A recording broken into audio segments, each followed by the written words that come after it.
ഇത് മാസ് മോട്ടോഴ്സിൽ നിന്നാണ് ഹീറോൻ്റെ passion pro വണ്ടി നമ്മൾ വർക്കിനായിട്ടുണ്ട്. നമുക്ക് അതിനകത്ത് പറഞ്ഞേക്കണ വർക്ക് എന്ന് പറഞ്ഞാൽ ചെയിൻ സ്പോക്കറ്റ് മാറണം, വാട്ടർ സർവീസ് വേണം, എഞ്ചിൻ ഓയിൽ മാറ്റാനുണ്ട്, അതേപോലെ തന്നെ ഫ്രണ്ട് ഇൻഡിക്കേറ്റർ ഒരു സൈഡ് ഓടിക്കാനുണ്ട്, ഫ്രണ്ട് ലെഫ്റ്റ് സൈഡ്. അപ്പോൾ അത്രയാണ് പറഞ്ഞാണ് കേസ് കേട്ടോ. അപ്പോൾ നമ്മൾ ബാക്ക് വീലിൻ്റെ ഭാഗം അഴിച്ചിട്ടുണ്ട്, ചെയിൻ സ്പോക്കറ്റ് മാറ്റാൻ വേണ്ടി അഴിച്ചിട്ടുണ്ട്, സ്പോക്കറ്റ് എന്തെങ്കിലും നമുക്ക് മാറ്റണം. അപ്പോൾ അതേപോലെ തന്നെ ബാക്കിലത്തെ ബ്രേക്ക് ലൈനർ മാക്സിമം അഡ്ജസ്റ്റ് കിടക്കണേ, അഡ്ജസ്റ്റ് ചെയ്തിട്ടാണ്. നിലവിൽ ഇത് കമ്പനി ലൈനറൊന്നുമല്ല, ഡ്യൂപ്ലിക്കേറ്റാണ്, നമുക്കത് മാറ്റിയിടണം കേട്ടോ. അതേപോലെ നമുക്ക് അതിൻ്റെ ബാക്കിലത്തെ ഹബിനകത്തേക്ക് നോക്കുമ്പോൾ ഹബിൽ കുറച്ച് സ്ക്രാച്ചസും കാര്യങ്ങളൊക്കെ ഉണ്ട്. തൽക്കാലം നമുക്കത് സാൻഡ് പേപ്പർ ഉപയോഗിച്ച് ക്ലീൻ ചെയ്ത് റീസെറ്റ് ചെയ്യാം. ഇത് ശരിക്കും ചെയ്യേണ്ട ദിവസം ലെയ്ത്തി കൊടുത്തിട്ട് ഡ്രമ്മ് സ്ലീവ് ചെയ്യുക എന്നുള്ളതാണ്. കാരണം അത്യാവശ്യം തേമാനമുണ്ട്, അതുകൊണ്ട് സ്ലീവ് ചെയ്ത് കയറ്റണം. പക്ഷെ അത് താമസം വന്ന പണിയാണ്. ഏകദേശം നമുക്ക് 1000 രൂപ 1500 രൂപയുടെ അടുത്ത് നമുക്ക് ചിലവും വരും. അപ്പോൾ തൽക്കാലത്തേക്ക് ബ്രേക്ക് ലൈനർ മാറ്റി കഴിഞ്ഞാൽ നമുക്ക് ഉപയോഗിക്കാം. മാക്സിമം ഉപയോഗിച്ച് തീർക്കാൻ പറ്റില്ല ലൈനർ, കാരണം അത്ര തേമാനം ഉള്ളതായിരുന്നു കേട്ടോ. അപ്പോൾ ബ്രേക്കിൻ്റെ കേസ് ഇപ്പോൾ തൽക്കാലം ചെയ്തിടാം. അത് 100% സക്സസ് എന്ന് പറയാൻ പറ്റില്ല.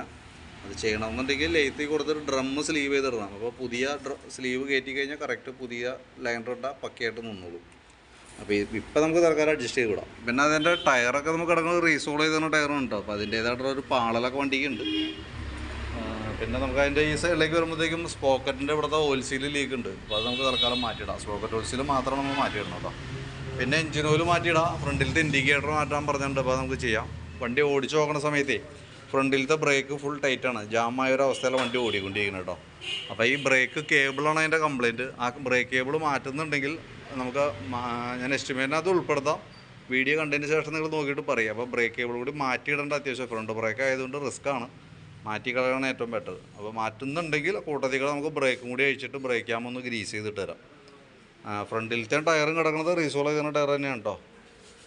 അപ്പോൾ ഇത്ര കേസ് ഞാനപ്പോൾ ബ്രേക്ക് കേബിളും ബ്രേക്ക് ക്യാം ഗ്രീസിങ് കൂടി ഞാനത് ഉൾപ്പെടുത്തുന്നുണ്ട് എസ്റ്റിമേറ്റിൽ. അപ്പോൾ വീഡിയോ കണ്ടതിന് ശേഷം നോക്കിയിട്ടൊന്ന് റിപ്ലൈ ഇടാം, അതനുസരിച്ച് നമുക്ക് ചെയ്യാം. പിന്നെ വേറെ നമുക്ക് ജനറലായിട്ട് സർവീസോ കാര്യങ്ങളൊന്നും ഇല്ല. അപ്പോൾ അതുകൊണ്ട് തന്നെ പറഞ്ഞേക്കണ വർക്ക് മാത്രമാണ് നമ്മൾ എസ്റ്റിമേറ്റിൽ ഉൾപ്പെടുത്തണം കേട്ടോ. അപ്പോൾ അതിൻ്റെ ഡീറ്റെയിൽസ് വാട്സാപ്പിലേക്ക് ഇട്ടേക്കാം. ഓക്കെ.